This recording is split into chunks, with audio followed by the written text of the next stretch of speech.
આજે ભારત વિશ્વમાં સૌથી સારું રોડ નેટવર્ક ધરાવતો દેશ બની ગયો છે. ભારતે ચીનને પછાડીને આ સ્થાન હાંસલ કર્યું છે. તીવ્ર ગતિએ બની રહેલા હાઈવે અને એક્સપ્રેસ વે આજે ભારતીય અર્થવ્યવસ્થાની પ્રગતિનો આધારસ્તંભ બની ગયા છે. પરંતુ વિકાસની આ દોડમાં રોડ પર દુર્ઘટનાઓની હારમાળા પણ સર્જાઈ રહી છે.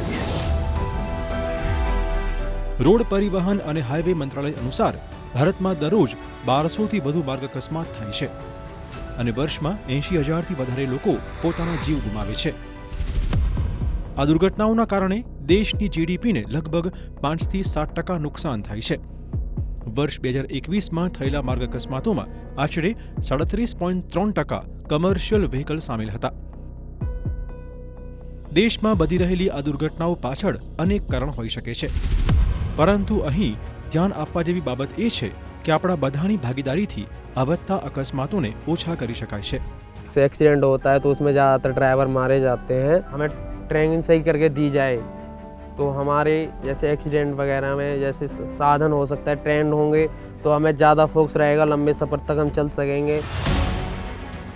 એટલે જરૂરી છે કે દેશના ટ્રક સારથીઓને આધુનિક ટેકનોલોજી અને સ્કિલ્સ ડેવલપ કરી સક્ષમ બનાવવામાં આવે, જેનાથી દેશમાં અકસ્માતોને ઓછા કરી શકાય અને જાનમાલને નુકસાન થતું ખાળી શકાય.